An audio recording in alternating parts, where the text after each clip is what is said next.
Donc pendant que j'étais au Nigeria, je suis entourée de chrétiens, je fréquente une école chrétienne, je vais étudier la Bible et un jour, le pasteur dit que Jésus reviendra. Bientôt si tu es musulman, tu dois te repentir. Je suis devenue jolie en colère et je me demandais pourquoi aurait-il dit ça. Et puis ils m'ont parlé de cette conférence de jeunesse et ils m'ont entièrement payé pour y aller. Et quand j'étais à cette conférence, j'ai réalisé que j'étais née dans le péché et qu'il n'y avait pas de bonnes œuvres. Cela pourra compenser le péché de ma vie, et donc lors de cette conférence, j'ai complètement renoncé à l'islam. Ils ont fait un appel à l'autel, et je suis allée à l'autel et j'ai donné ma vie à Jésus en grandissant. J'ai grandi dans une famille musulmane. Mes deux parents, je suis actuellement musulman pratiquant, et je ne savais pas que Jésus était Dieu. En fait, en grandissant, j'ai toujours remis en question la religion de l'islam. Dieu ne m'a jamais semblé personnel, on ne m'a jamais appris que je pouvais avoir une relation personnelle, il n'est pas décrit comme étant un Dieu personnel dans l'islam. Il n'est jamais descendu et n'a jamais eu de relation avec l'humanité. En fait, c'est presque comme si l'Y avait un fossé entre nous et Dieu et je n'ai jamais su que Dieu pouvait nous parler. Je n'ai jamais su que Dieu voulait me parler ou communiquer avec moi, donc je ne me suis même jamais positionnée pour essayer d'entendre Dieu.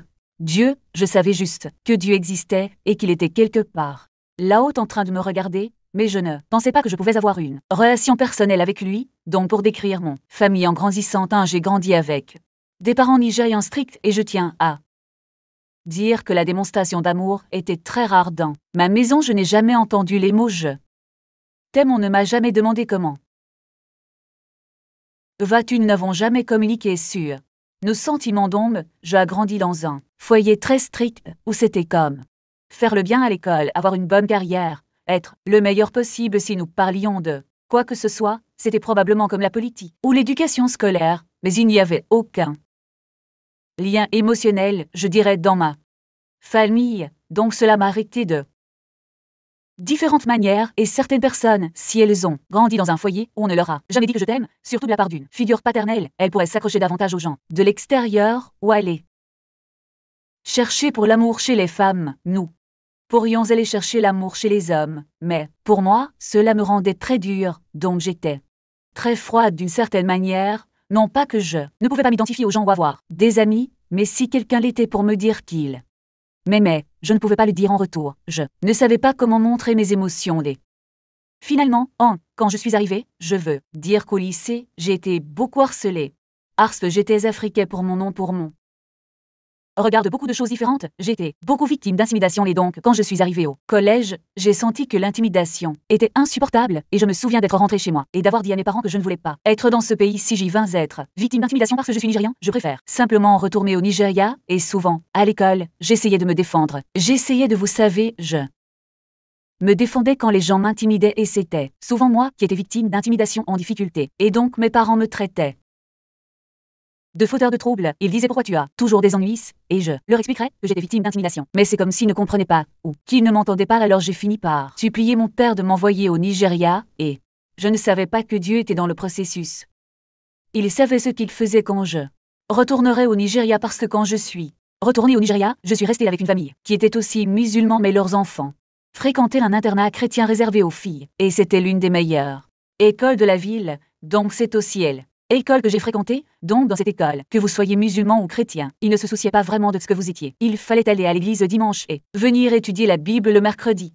Alors j'ai aussi suivi des cours sur ce campus, sur les études chrétiennes, et c'est là que j'ai vraiment commencé à en apprendre davantage sur le christianisme et sur qui était Jésus. On m'a enseigné davantage la religion que les relations, mais j'ai quand même commencé à découvrir un Dieu que je n'ai jamais connu en grandissant. Et je me souviens que je faisais de mauvais en grandissant à partir de l'âge de 10 ans environ, et que je me réveillais parfois de mon sommeil en pleurant, et que ma mère grandissait plus jeune. Elle est également allée dans une école chrétienne parce qu'elle a grandi au Ghana, et elle savait qu'il y avait du pouvoir dans le psaume V3, parce que même les musulmans croient en l'Ancien Testament et on leur dit de prêter attention aux paroles des prophètes. Alors ma mère me disait de réciter le psaume V3 et c'était les seules écritures bibliques je connaissais, et j'avais donc ce souvenir que lorsque je faisais ces mauvais rêves, je récitais le psaume V3, et c'était toujours à l'arrière de ma tête. Alors pendant que je s'étais au Nigeria, Je suis entourée de chrétiens, je fréquente une école chrétienne, je vins étudier la Bible et un jour le pasteur dit que Jésus reviendra bientôt et si tu es musulman, tu dois te repentir, et je me souviens que j'ai eu assez en colère et je me demandais pourquoi aurait-il dit que je me souviens qu'après l'étude biblique, je suis allée voir mon meilleur ami de l'époque qui était également musulman à l'école et je me disais, as-tu entendu ce que le pasteur a dit? Il a dit si tu es musulman, tu dois te repentir. Elle m'a juste dit ne t'inquiète pas, nous servons le même Dieu. Et j'étais comme, d'accord, je me souviens que ma mère me disait que les chrétiens et les musulmans servaient le même Dieu, mais cela ne quitterait pas mon esprit. Comme mon esprit, presque, et je me demandais juste, pourquoi se tiendrait-il là devant toute l'école, sachant qu'il y a des musulmans dans elle, école, et dirait que Jésus reviendra bientôt, et que nous devons nous repentir de ce que vous savez que j'ai fait. Je ne pensais pas qu'il y avait quelque chose de mal à être musulman. Je ne comprenais pas pourquoi nous devions nous repentir, et j'ai donc pris une Bible parce que je vous ai dit que nous prenions des cours d'études chrétiennes, dont j'avais une Bible, mais je ne l'ai jamais lue à moins qu'elle s'était pour étudier pour le cours et ce jour-là, je l'ai lue. Parce que je le voulais, et je voulais comprendre pourquoi le pasteur disait ce qu'il disait et donc je suis tombée sur le chapitre 14 de Jean et je suis tombée sur le verset qui dit que Jésus est là. Jésus a dit que je suis le chemin de la vérité et de la vie et que personne ne vient au Père sauf par moi et à ce moment-là, c'était comme si cette écriture m'avait transpercé l'esprit, elle avait transpercé mon cœur et pour une raison quelconque, je ne pouvais pas l'accepter le fin. Que nous servons le même Dieu si Jésus lui-même disait que je suis le chemin de la vérité et de la vie, et que personne ne peut venir au Père sauf par moi, alors je me souviens que je suis retournée voir ma meilleure amie, et je lui en ai parlé, et elle le niait juste, et elle disait juste, ne t'inquiète pas pour ça, mais j'étais comme, lire ce verset comme qu'est-ce que cela signifie pour toi? Et alors j'ai commencé à poser des questions. J'ai commencé à faire plus de recherches, et puis, au fil du temps, je suis restée dans cette école pendant 3 ans, et je me souviens juste des louanges, du culte que cela m'a vraiment attiré, et j'ai adoré et j'ai ressenti cette liberté. J'ai vu les gens adorer Dieu avec une telle joie.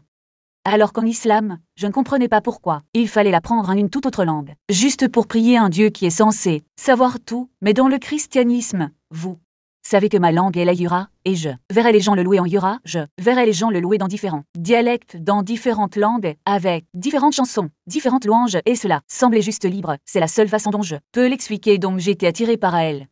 Idée de ce Dieu, mais je ne le connaissais toujours pas personnellement et donc, je me souviens qu'au moment où j'ai quitté le Nigeria, je voulais être chrétien. Je ne voulais plus être musulman. Et je me souviens que mes camarades de classe disaient que tu ne pouvais pas faire ça comme si tes parents étaient musulmans, tu ne pouvais pas faire ça. Mais quand je suis revenue en Amérique, en 9e année, j'avais environ 13 ans. À Hans, je suis revenue en Amérique. Tout est revenu à la normale. J'ai continué à aller à la mosquée avec mes parents et je savais ce que j'avais appris. Mais je ne pense pas avoir été sauvée. Je n'étais pas encore sauvée et je l'ai fait. Je n'avais aucune compréhension du salut et du péché. Alors j'ai pris cette information et je savais que j'étais attirée par le Dieu du christianisme, mais quand je suis rentrée à la maison, c'était comme si tout était revenu à la normale et donc je m'asseyais dans la mosquée. Et je me souviens que j'étais si détachée que j'avais l'impression que nous prions et qu'il y avait comme un mur de briques devant moi. Où mes prières ne sont pas entendues, mes prières ne sont pas exaucées et j'ai dit à mes parents que je ne voulais pas y aller. Encore la mosquée, je n'ai pas l'impression de comprendre ce Dieu, je ne comprends rien et c'est déroutant, et je n'ai vu la manifestation d'aucun fruit dans la vie de mes parents, je n'ai vu aucune liberté, je n'ai pas vu aucune prospérité dans leur âme, je n'ai pas vu de vraies relations où ils communiquaient avec ce Dieu et donc je ne me sentais pas connectée à Allah et je ne voulais plus aller à la mosquée. Alors j'ai arrêté vers la 10e année et j'ai commencé à faire mon propre truc. Maintenant 10e année, c'est là que j'ai vraiment commencé à me regarder de manière introspective. J'ai commencé à regarder intérieurement et là, voir qu'il y avait quelque chose qui me manquait. Il me manquait un amour, n'est-ce pas? Et je le ferais. C'est la 10e année à elle. Époque où beaucoup de vos amis entretenaient des relations, ils sortaient avec des gars. Et à ce moment-là, je me suis fait des amis qui étaient, identifiés comme bisexuels. Ils s'identifiaient comme des choses différentes, et je me souviens de m'être sentie invisible. J'avais l'impression que si les gars n'étaient pas attirés par moi, j'avais l'impression d'être fortement rejetée, et je ne comprenais pas pourquoi, et donc je me souviens m'être dit, un soir si les gars ne sont pas attirés par moi, peut-être que je suis censée être gay, peut-être que je suis supposée être en relation avec des femmes. C'était comme si au moment de la semaine où j'ai commencé à penser à ces pensées, je me suis souvenu d'une fille en particulier, elle a commencé à me poursuivre, et j'ai juste pensé que cela devint être ce qui était censé être, car quelles sont les chances que je pensais Et puis cela arriverait, je ne savais pas que l'ennemi essayait d'utiliser cette porte que j'ouvre dans mon esprit contre moi, et j'ai donc entamé une relation avec une fille, et je suis sortie avec elle pendant quelques mois. Mais je savais que quelque chose n'allait pas, je savais que ce n'était pas comme ça que c'était censé être, mais je voulais juste de l'amour. Et cela venait du fait que chez moi, je n'ai pas l'impression qu'un certain type d'amour m'a été montré ou donné à moi. Surtout de la part de mon père. Et donc quand j'ai été rejetée par mon père, puis également rejetée par les hommes à l'école, je me suis tournée vers une relation avec une femme, et au fil du temps, j'ai su que ce n'était pas bien, mais j'ai continué à traîner avec la mauvaise foule. J'ai continué à être ouvert à certaines choses. J'ai découvert certaines choses comme fumer de l'herbe et boire.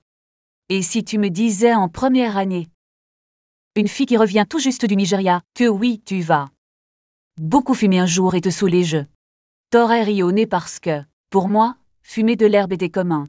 Meurtre, comme si je venais de grandir, ne prends pas de drogue, tu sais, ne vois pas comme si cela m'était un étranger, mais quand je m'entourais de gens qui en prenaient, tu sais que la mauvaise compagnie corrompt les bonnes mœurs, alors j'ai commencé à penser que c'était normal, et que tout allait bien, et j'ai donc obtenu mon diplôme des études secondaires, et finalement, je suis allée à l'université. Et l'université est l'endroit où Dieu m'a vraiment rencontré, parce que l'université est l'endroit où il m'a éloigné. Ma famille, il m'a éloigné de tout ce que je connaissais, et c'était juste moi, et un tout nouveau monde, et un nouveau niveau de liberté. Et donc, quand je suis allée à l'université, j'ai continué à fumer beaucoup, à boire beaucoup, à faire beaucoup de fêtes, mais j'allais à ces soirées, et je me sentais tellement vide que j'allais à ces soirées, et que j'éprouvais encore plus de rejet, mais j'y retournais quand même, tous les week-ends, et je ne pouvais pas profiter de ces soirées à moins d'être défoncé, ou d'être ivre, et j'utilisais donc l'herbe comme mécanisme d'adaptation pour mon rejet, pour ma dépression. Quand je me sentais seule, je me défonçais, et je me saoulais à ces fêtes pour ne pas réaliser que je suis rejetée. Tu sais, j'avais beaucoup d'amis qui étaient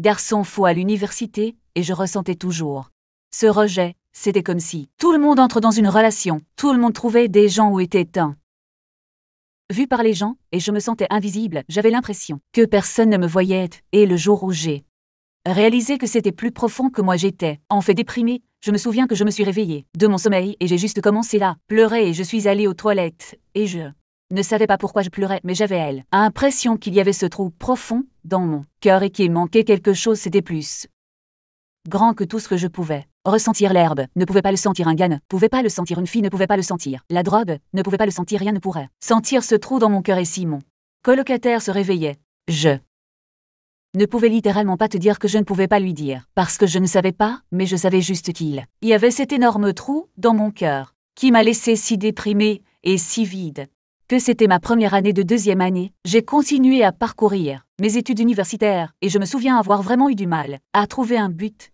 et c'est là que j'ai commencé à réaliser que j'avais besoin de quelqu'un de plus grand que moi pour me dire qui je suis, et me dire pourquoi je suis ici, parce que je regardais autour de moi, et tout le monde était passionné par quelque chose, que tout le monde avait comme une spécialité, et qu'il savait être comme on. J'ai toujours voulu être médecin depuis que je suis plus jeune, j'ai toujours voulu être thérapeute, tout ceci, et je me sentais comme si je n'avais pas ça. J'avais l'impression que je ne me voyais rien faire.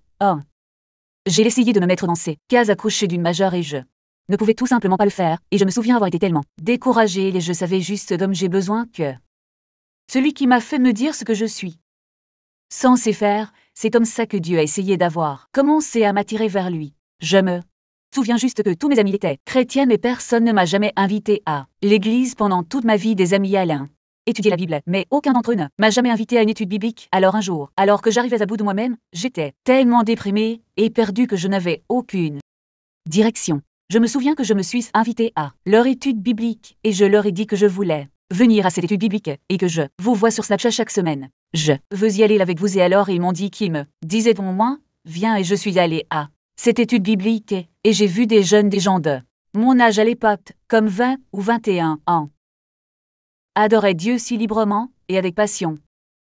Mais c'était différent de la façon dont j'avais vu les gens adorer Allah, et c'était même différent de la façon dont j'avais vu les gens adorer Dieu au Nigeria. Ils l'adoraient comme s'il l'était. Ce n'était pas seulement un Dieu, il était aussi leur ami. Ils l'adoraient comme s'ils avaient des relations avec lui, comme s'ils le connaissaient intimement et personnellement, et je n'avais jamais entendu quelqu'un parler de Dieu de cette manière, ou parler de lui comme s'il le connaissait simplement si bien, comme un meilleur ami. Et je me souviens d'être assis là, et d'observer l'étude biblique, et je ne peux même pas vous dire quel sujet a été prêché ce jour-là, mais je sais que j'ai vu des gens qui connaissaient réellement leur Dieu. Et je n'ai jamais vu cela avant, et donc je me souviens avoir dit que je voulais une relation avec Dieu, et donc j'avais encore beaucoup de conflits dans mon esprit sur la différence entre l'islam et le christianisme, mais je continue à venir à ces études bibliques, et je continue d'entendre les gens témoigner sur la façon dont ils provenaient de certaines des mêmes choses avec lesquelles je luttais. Je ne savais pas que j'étais accro à l'herbe, je ne savais pas que fumer de l'herbe était mauvais ou que c'était quelque chose dont je devais nécessairement me libérer, et quand je me suis rendu compte que je masquais un problème plus grave, et que la racine de celui-ci était en fait le péché. Ainsi, lorsqu'il témoignait, je commençais à être condamné de jour en jour, et je me suis donné pour mission d'y aller à ces études bibliques. Rien ne pouvait m'empêcher d'y assister. Puis, ils m'ont parlé de cette conférence de jeunes, où environ 2000 étudiants se réunissaient une fois par an en Caroline du Nord, et se contentaient d'adorer, et les gens rencontraient Dieu. Et donc ce qu'ils ont fait, c'est qu'ils ont fait venir quelques personnes qui avaient des témoignages de la même conférence pour venir témoigner. Je me souviens juste d'avoir entendu les témoignages, et comment une personne a témoigné sur la façon dont, à leur retour, Dieu a changé leur vie et leur a dit de changer de spécialisation, et Dieu savait j'avais besoin de ça pour m'attirer. Il savait qu'il avait l'intention d'amener cette personne à témoigner sur la façon dont il lui avait dit de se spécialiser dans quelque chose de spécifique, et il savait que je cherchais un but, et j'ai donc dit que je voulais aller à ces conférences, et ils m'ont entièrement payé pour y aller, et quand j'étais à cette conférence, j'ai fait l'expérience de la présence tangible de Dieu. J'ai vu la manifestation physique de Dieu. Et j'ai appris le véritable évangile de Jésus-Christ.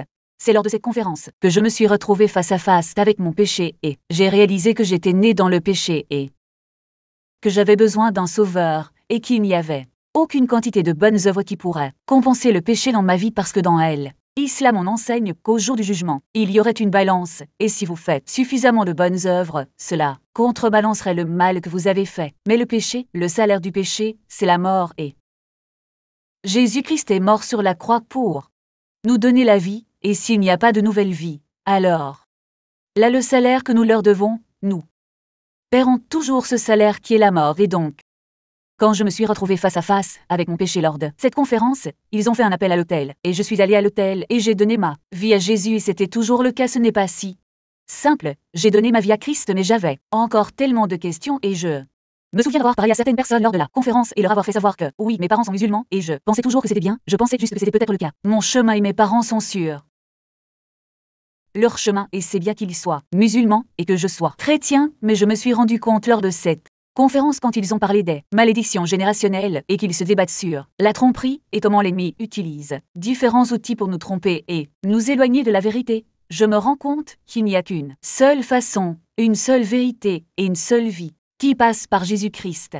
Ainsi, lors de cette conférence, j'ai complètement renoncé à l'islam et j'ai accepté Jésus-Christ comme mon Seigneur et Sauveur personnel après notre départ. Lors de la conférence, nous sommes revenus sur le campus, et le groupe d'entre nous qui est allé saint, tenu la main, et tout ce que nous avons fait, saint, simplement vouloir prier une prière de clôture pour simplement remercier Jésus de nous avoir amenés au campus. C'est à ce moment-là, nous disons simplement merci toi, Jésus. Personne ne m'a imposé les mains, personne n'a prié pour moi, et la présence de Dieu est tombée sur moi, et je me souviens à ce moment précis tout ce que j'ai dit. C'était merci Jésus, et j'ai commencé à parler en langue, et j'ai eu à ce moment-là, je l'ai fait, je ne sais pas quelles étaient les langues. J'ai entendu d'autres personnes parler lors de la conférence. J'ai vu la délivrance lors de la conférence. J'ai vu l'interprétation des langues lors de cette conférence. Mais je suppose que je pensais que c'était peut-être quelque chose qui allait arriver plus tard pour moi, ou peut-être que je dois atteindre un certain niveau en Christ avant que cela puisse arriver. Je n'ai posé aucune question, mais lorsque nous prions cette prière de clôture et l'Esprit de Dieu sont tombés sur moi, j'ai été baptisé du Saint-Esprit et j'ai su. En à ce moment-là où je n'allais plus jamais être le même, je suis parti avec un tel feu et un tel zèle pour Jésus. Je savais que je ne quitterais pas cette conférence seule, mais je suis parti avec un ami qui serait toujours avec moi, et qui ne le ferait jamais, ne m'abandonne ni ne m'abandonne, et j'ai donc commencé à développer une vie de prière en privé. J'ai commencé à lire la Bible par moi-même, et j'ai commencé à consommer la parole à un rythme fou, comme si j'avais tellement fait que je me souviens avoir parcouru tout le Testament pendant environ un mois, et je lisais, et j'apprenais juste qui était Jésus, et j'ai continué à aller à ces études bibliques. Je me souviens avoir voulu revivre cette présence tangible dans ma chambre. Et j'ai dit Seigneur comme si je savais que tu sais, tu m'as rencontré à cette conférence main. Tu es partout, tu es avec moi en ce moment, tu sais, et la Bible parle de la façon dont l'Esprit de Dieu, quand tu ne sais pas pourquoi prier, il priera à travers toi avec des gémissements et des gémissements qui ne peuvent pas être exprimés par des mots. Alors, quand je priais, je commençais à reconnaître le Saint-Esprit et à lui demander de prier avec moi. Et je voulais juste vivre les mêmes rencontres seul dans ma chambre et la présence de Dieu juste. J'ai commencé à me rencontrer et il vient de le sentir. Avec moi quand j'allais en cours, je le sentais avec moi, je parlais de Jésus à tout le monde. Personne n'avait besoin de m'apprendre ce qu'était l'évangélisation ou de me dire d'aller répandre l'évangile. Je laissais tout le monde, je sais. Et je suis allée à cette conférence. Accro, j'étais défoncée sur le chemin de la conférence. Je suis allée à la conférence en écoutant de la musique profane dans mes écouteurs, et je suis revenue sans vouloir rien avoir à faire avec l'alcool ou l'herbe. Il a enlevé le goût de l'herbe de mon bouche. Il a enlevé tout ce que j'utilisais pour combler un vide, et il l'a remplacé par lui, et je n'avais plus besoin de me saouler de vin parce que j'étais remplie du Saint-Esprit, et la haute présence qui vient du Saint-Esprit des 10 fois mieux, et je me sens vraiment épanouie. Vous savez, quand je bois à la coupe de Jésus, je n'ai plus soif de rien, et donc, quand je suis revenue de cette conférence, c'était magnifique. J'étais dans cette phase de lune de miel, et j'ai fini par devenir un leader dans cette même étude biblique où j'ai été sauvée, et j'aidais donc à faire plus de disciples sur le campus, et les choses sur le campus étaient belles, mais l'étude, la différence entre l'islam et le christianisme a continué. Je devais encore comprendre comment tant de gens pouvaient suivre un seul Dieu, mais j'ai eu cette rencontre dans la vraie vie.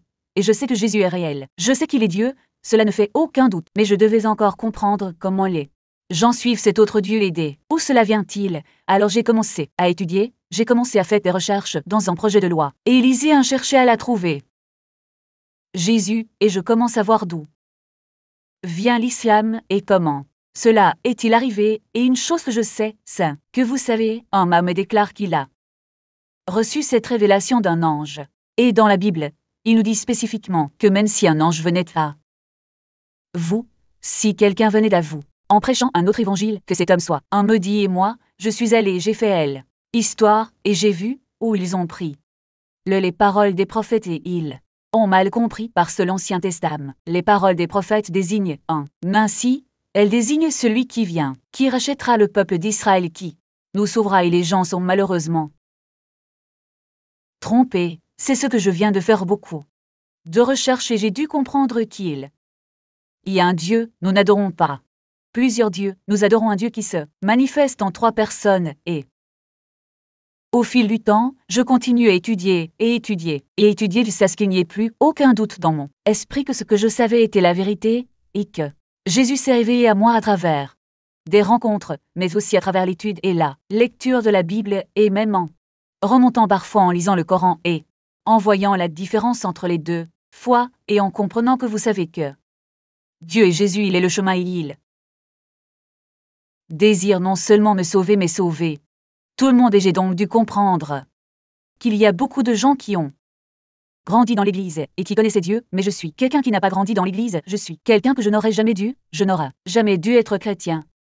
Je n'aurais jamais dû connaître cette vérité, mais il m'a quand même trouvé, il m'a quand même rencontré, et s'il peut me rencontrer, il peut rencontrer n'importe qui que vous avez mentionné au début du témoignage que tes parents sont toujours musulmans. Oui, qu'est-ce que c'est que cette dynamique avec ta famille aujourd'hui quand j'ai été sauvée tu c'est comme je dis que je servais Dieu sur le campus et tout, mais cette question restait toujours Dieu, qu'est-ce que j'étudie? J'étudie. Toujours j'avais l'impression qu'il ne m'avait pas répondu, main. La joie que j'avais du salut ne m'a pas permis de trop m'inquiéter. Cependant, je suis constamment allée vers Dieu et lui ai dit Dieu, pourquoi suis-je ici? Que veux-tu que je fasse? Et je ressens comme si Dieu me parlait seulement des âmes et du salut des âmes. Et donc, quand j'en suis arrivée à un point où je demandais vraiment à Dieu, d'accord, quelle direction veux-tu que je prenne avec l'école? Il m'a révélé que pour ce que je t'ai appelé pour cela, je n'ai pas besoin que tu sois à l'école, et je pense que c'était l'une des choses les plus difficiles à entendre pour moi parce que j'étais follement amoureux de Jésus et prêt à le suivre partout, mais je suis nigérian et nigérien valorise l'école, il valorise l'éducation, il valorise tellement l'enseignement supérieur universitaire. Vous connaissez beaucoup de Nigérians que vous rencontrerez. Ils y auront des infirmières, médecins, avocats, ingénieurs, des choses comme ça. Et entendre le Dieu du ciel et de la terre me dire que je ne l'ai pas fait, j'ai besoin d'école, Ça m'a brisé le cœur et il m'a finalement rappelé de quitter l'école et il m'a appelé pour que je parte et j'ai dû faire face à mes parents avec ça et dans mon pays tu suis la religion de ton père. C'est juste une coutume donc ça. Déjà un peu déshonorant pour moi, je ne veux pas du tout être musulman mais parce que mes parents croient en mon Dieu et ma mère. Au moins ils croient que le Dieu du christianisme et le Dieu de l'islam sont le même Dieu. Mon père cependant ne croit pas qu'il croit qu'Allah est Dieu et que je connais des chrétiens, ils n'y croient tout simplement pas. Mais je leur ai dit que j'étais chrétien et vous savez, ils étaient un peu inquiets à ce sujet, mais ils étaient d'accord avec ça jusqu'à ce que je doive obéir à Dieu, et alors Dieu a commencé à m'appeler, à obéir lui d'une manière qui finirait à devoir désobéir à mes parents et donc quand j'ai dû quitter l'école, je l'ai dit à mes parents et c'était elle, une des choses les plus difficiles à faire pour moi, parce qu'ils pensaient que j'étais fou. Ils disaient, ok, tu es, je suis chrétien, nous comprenons cela, mais maintenant vous dites que Dieu vous dit de quitter l'école. Cela n'a pas de sens, vous prenez cette histoire de christianisme trop au sérieux, et je me souviens de la colère que vous connaissez de mes parents, et que je voulais représenter Jésus avec tant d'audace, mais j'avais l'impression qu'à la maison, je ne pouvais pas. À l'université je serais audacieux, mais à la maison, je ne pouvais pas, je serais plus silencieux, et donc c'était vraiment difficile. Sans avoir quitté l'école, je me souviens m'être senti désespéré, je me sentais sans but, et le Seigneur m'a conduit dans une saison en pleine nature, parce qu'il ne m'a pas dit où j'allais, mais il m'a dit où aller, c'était loin de l'école, et je me souviens juste avoir le sentiment que sans diplôme, je ne pouvais rien faire, je me sentais stupide, je me sentais embarrassé. Et tout cela s'est passé pendant Covid, donc le monde entier s'est arrêté, donc beaucoup de gens n'ont pas pu voir que vous savez que je n'ai jamais vraiment obtenu mon diplôme universitaire, mais j'étais dans une saison sauvage avec le Seigneur où il a commencé à supprimer toutes les formes de dépendance que j'avais depuis un diplôme universitaire, envers mes parents, envers d'autres personnes, et je devais être complètement dépendante de lui. Je devais dépendre de lui pour mon objectif, mon avenir, où je vivrais, où je mangerais, et pendant un certain temps je n'ai pas vécu avec mes parents parce que ma foi n'était pas à un point où je pouvais supporter les mots qu'ils me disaient, la façon dont ils parleraient, vous savez, contre ma foi, je ne pouvais pas la gérer, et alors pendant un certain temps, j'ai dû vivre avec mes pasteurs, et le Seigneur a commencé à me développer et à m'enraciner de tout cœur dans ma foi, de sorte que si je pouvais me tenir devant lui dans cet endroit secret, quand il me libérait de cette saison du désert, je serais capable de me tenir à ses côtés et de me tenir debout avant tout le monde. Il m'a donné une telle confiance en lui et en ce qu'il faisait dans ma vie, sachant qu'il allait obtenir la gloire et qu'il utilisait ma vie pour témoigner de sa nature, et je suis donc arrivé à un lieu d'abandon où Dieu, vous pouvez faire ce que vous voulez à travers moi, et aujourd'hui vous savez que le Seigneur m'a rappelé à être un entrepreneur, et je suis dans une entreprise de service où je vois des femmes tous les jours, et parfois je me considère comme un agent secret parce que je les sers dans une forme de maquillage, mais je plante des graines, je gagne des âmes, je partage l'évangile, je parle de Jésus aux gens, et l'une de mes choses préférées est que mes clients me demandent toujours comment êtes-vous entré dans cette industrie, et je peux le dire à mes tout, le témoignage chaque jour, que pensent vos parents de tout cela après, je veux dire 2 ans. Le Seigneur n'arrêtait pas de me dire que leur cœur est entre mes mains dès qu'il le tournera comme bon lui semble, et après environ 2 ans, c'était comme s'il avait adouci leur cœur envers moi, et ils soutiennent réellement ce que je fais en termes des entrepreneurial, et vous savez, les moqueries et la persécution de leur part ont complètement cessé, et ils comprennent que vous savez que Rémi va servir Jésus, et Elohim aime Jésus, et je fais juste confiance au Seigneur pour leur salut, mais en ce qui concerne la façon dont ils me traitent, je remercie vraiment Dieu, parce que cela venait d'un endroit où je pouvais à peine me tenir en leur présence, sans pleurer ou avoir honte d'être chrétien. Pour le faire maintenant avec audace, je leur parle simplement de ma foi, et Dieu m'a ouvert les portes pour partager l'évangile avec eux, et bien qu'ils ne soient pas encore entièrement convaincus, je sais que Jésus va faire plus de travail que je ne pourrais jamais en faire, et alors maintenant, ils comprennent où je suis. Et je sais que Dieu travaille en eux. Et il va achever ce qu'il a commencé dans ma famille, pas seulement en moi, mais dans chacun des membres de ma famille. Amen, amen, amen. Maintenant, Rémi, il y a des gens dans le monde que s'ils disaient ce que vous dites en ce moment pourraient faire face à une mort littérale. Pourquoi témoigner hardiment de cette façon?